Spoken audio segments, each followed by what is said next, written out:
தமிழகத்தினுடைய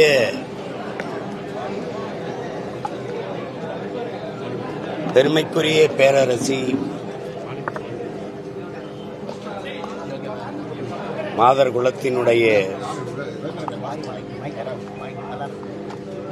குலவிளக்காக இருக்கிற எங்களுடைய வீர பெரும்பாட்டியார் வேலு நாச்சியார் அவருடைய வீர புகழ் போற்றும் நாள் இன்று. தமிழரின வரலாற்றில் புறநானூற்று வீரத்தை நாம் படித்திருக்கிறோம். ஆனால் அந்த வீரத்தை ஒரு பெண்மகள் நிகழ்த்தி காட்டியிருக்கிறார் என்பது தமிழ் பேரினம் பெருமிதத்தோடு போற்றத்தக்க ஒன்றாகும். இந்திய துணைக்கண்டத்தில் இந்த பெருநிலம் அடிமைப்பட்டு கிடக்கிற போது எண்ணற்ற வீரர்கள் வீர போர் புரிந்து மாண்டார்கள். ஆனால் ஒரே ஒரு பெண்மகள் தான் போரிட்டு வெள்ளையர்களை வீழ்த்தி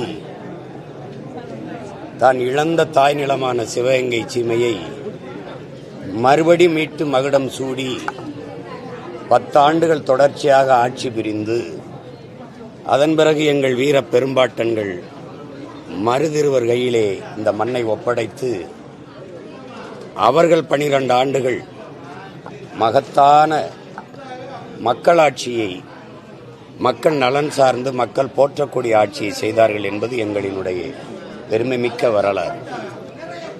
அப்படி எங்களுடைய வீர பெரும்பாட்டியை போற்றுவதன் மூலம் தமிழின மக்கள் தங்களுடைய வீரத்தை, மானத்தை, அறத்தை ஒரு முறை புதுப்பித்துக் கொள்கிற வழக்கம் தொடர்ந்து வருகிறது. மூவேந்தர் முரசறைந்தது நம் தமிழ்நாடு, தாய் முளைப்பாலோடு வீரம் உண்டது செந்தமிழ்நாடு என்று புரட்சி பாவலர் பாடுகிறார்.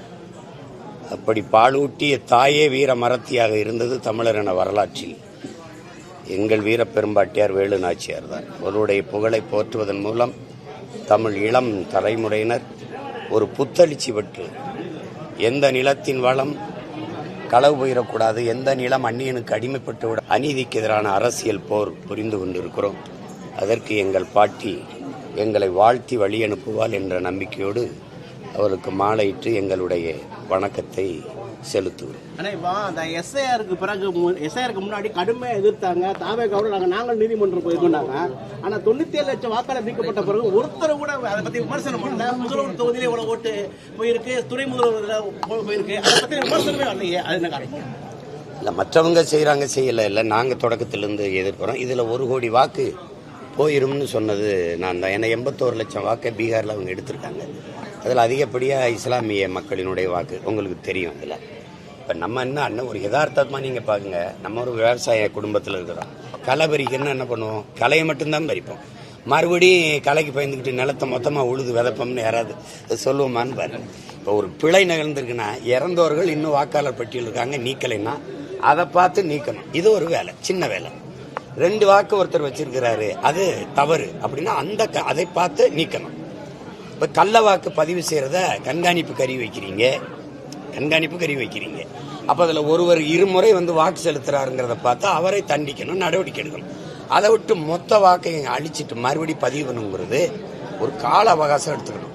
குறைஞ்சது ஓராண்டு, ரொம்ப நாள் ஒரு 6 மாத காலமாக இருக்கணும். மொத்தமா 2-3 மாசத்துக்குள்ள 2 மாசத்துல நவம்பர் 4 ஆரம்பிக்கிறீங்க, பிப்ரவரி 7 வெளியிட்டுருவீங்க. அப்ப பிப்ரவரி இறுதியில நீங்க தேர்தல் அறிவிச்சிருக்கீங்க. தேர்தல் அறிவிச்சுட்டா என் வாக்கு விடுபட்டு போச்சுன்னா நான் போய் புதுப்பிக்கிறதுக்கோ பதிவு பண்ணி மறுபடியும் அதை தக்க வைக்கிறதுக்கோ நேரம் இல்லை. அப்ப 1 கோடி வாக்குன்னா எத்தனை தொகுதின்னு நீங்க பாருங்க. அப்ப ஒவ்வொரு தொகுதியிலையும் 400 ஓட்டு 300 ஓட்டுல தான் வேட்பாளரே வெல்றான்.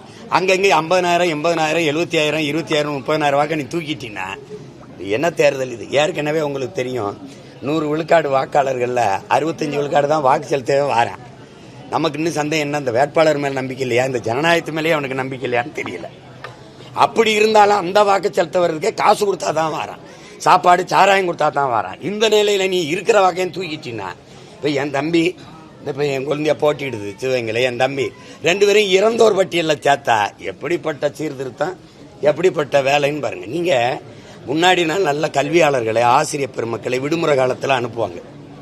இப்போ உங்களுக்கு தெரியும், சீதாராமையா 10 நாள் பள்ளிக்கூடத்தை விடுமுறை விட்டுட்டு போய் சாதிவாரி கணக்கெடுப்பு எடுத்துக்கிட்டு வான்றான். அப்படி கற்ற பெருமக்களை அனுப்பும்போது அவர் பொறுப்பாக கொண்டு வந்து சேர்ப்பாங்க. இந்த ஜனநாயகத்தில் நமக்கு இருக்கிற கடைசி மதிப்பு அந்த வாக்கு தான், அந்த உரிமை வாக்கு தான். அந்த வாக்கையும் காப்பாற்றுறதுக்கு போராட வேண்டிய நிலைமை வந்ததுன்னா இது ஜனநாயக நாடான்னு நீங்கள் பார்க்கணும். அதான் திரும்ப திரும்ப சொல்கிறோம். அன்னைக்கு வாக்காளர்கள் சேர்ந்து ஆட்சியாளர்களை தேர்ந்தெடுத்தாங்க. இன்னைக்கு ஆட்சியாளர்கள் அவர்களுக்கான வாக்காளரை தேர்வு செய்கிறாங்க. நீ எங்க வாக்காளர்னா உங்க ஓட்டு இருக்கும், இல்லைன்னா தூக்கிடுவோம். அப்படி ஏகப்பட்ட குழப்பம். உங்களுக்கு தெரியும், இப்போ எங்க ஐயா புலமை பித்தன் அவங்க உயிரோட இல்லை.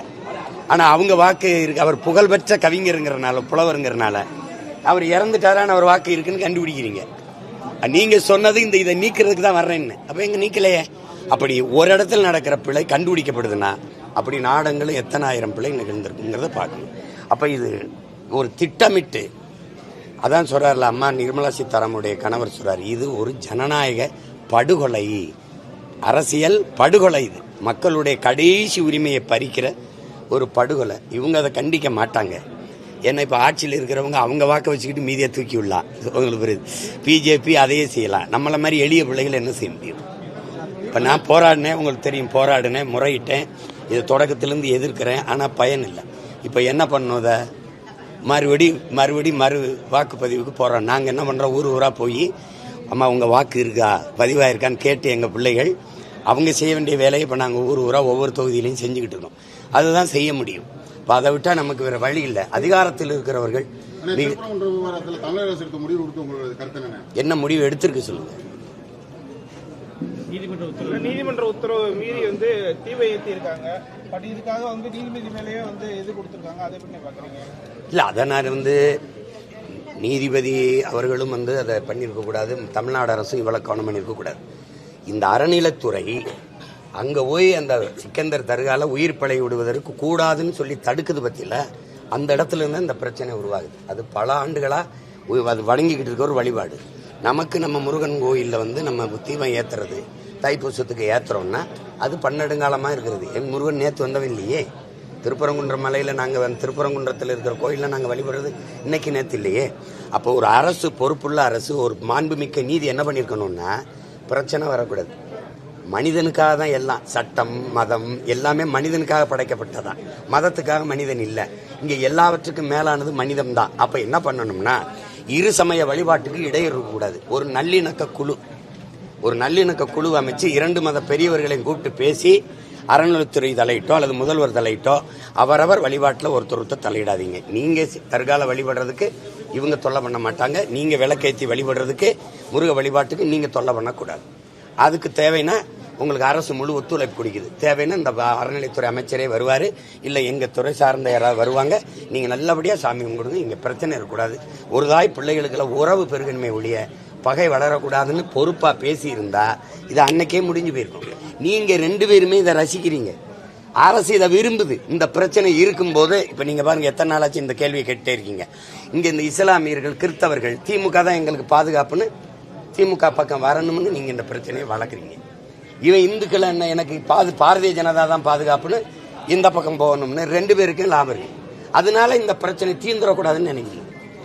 இப்ப ராமர் ஜெய் ஸ்ரீராம்னு முழக்கமிடுறாங்களா? இடலை. ஏன்னு கேளுங்க, ராமர் கோயில் கட்டிட்ட பிறகு அந்த பிரச்சனை முற்று பெற்றதுனால என்ன ஆயிருதுன்னா, அயோத்தியிலேயே அவங்க போட்டியிட்ட வேட்பாளரை தம்பி அகிலேஷ் என்ன பண்றாரு, ஒரு தாழ்த்தப்பட்ட மகனை பொது தொகுதியில நிறுத்தி தோக்கடிச்சு போறாரு. அப்ப அந்த பிரச்சனை செத்து முடிஞ்சிருது, அது முற்று பெற்றுச்சு. ராமர் கோயில் கட்டினவன அந்த பிரச்சனை இல்லை. இப்ப அந்த பிரச்சனை இங்க தமிழ்நாட்டுல அரசியல் செய்ய உனக்கு வழி இல்லை. அப்ப நீ என்ன பண்ற? எங்க முருகனை, இத்தனை ஆண்டுகள் வராத முருகன் மேல உனக்கு இப்ப பாசம் வருது?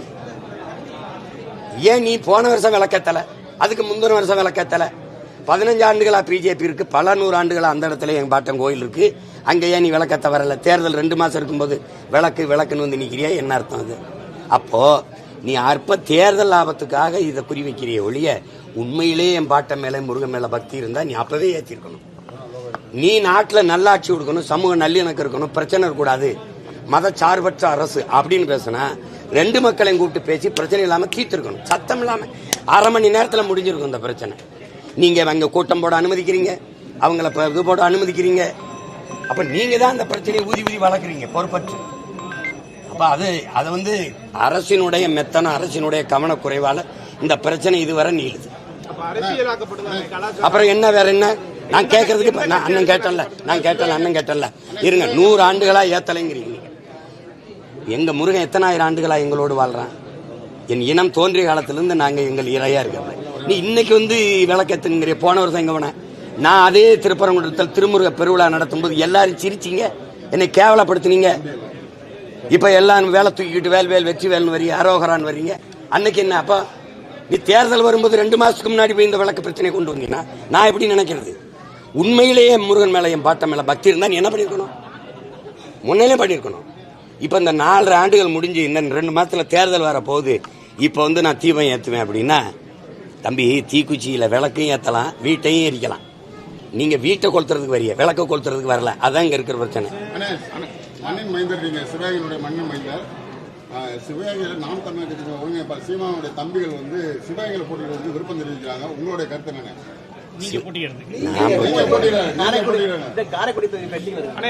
அதே மாதிரி வந்து ஸ்ரீராம்ஜின்னு ஒரு திட்டம் வருது. அந்த திட்டம் வந்து 125 நாளா வேலையை வந்து எக்ஸ்டெண்ட் பண்ணிருக்காங்க.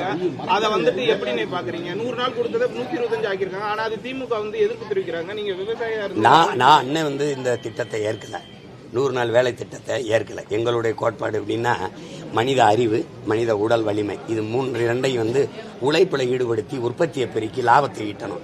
அந்த நாடு தான் வாழும் வளரும். இந்தியாவில் 28 விழுக்காட்டு மக்கள் இரவு உணவு இல்லாமல் தூங்க போறான்.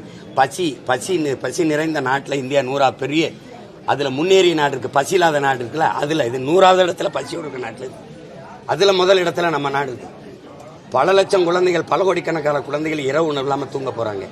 இப்படிப்பட்ட ஒரு நாடு உழைக்கும் மக்களை சும்மா இருங்க, உங்களுக்கு சம்பளம் தரேன்னு சொல்லி உட்கார வச்சா, என் வேளாண்மையை விட்டு விலையேறிட்டா எனக்கு விளைநிலை எப்படி? இந்த இடத்த விட்டு என் தம்பி போன உடனே வட இந்தியா வந்து அந்த இடத்துல நாத்து நட வந்துடுறான், அவன் கரும்பு விட்ட வந்துடுறான், அவன் களபறிக்க வந்துடுறான். அப்ப தவிர்க்க முடியாத பணி தேவைப்படுது, அவன் வந்து நிறைச்சிடறான். 1.5 கோடி வந்துட்டான்.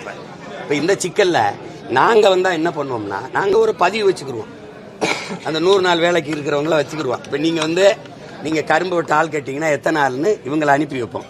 நீங்க 500 ரூபா கொடுப்பீங்க, நாங்க 300 ரூபா கொடுப்போம். 800 ரூபாயோட எங்க ஆத்தாப்ப வீட்டுக்கு போவோம். உழைப்பு அங்க ஈடுபடுத்தப்படும், உற்பத்தி பெருகும். அப்பதான் நாடு வாழும் வளரும்.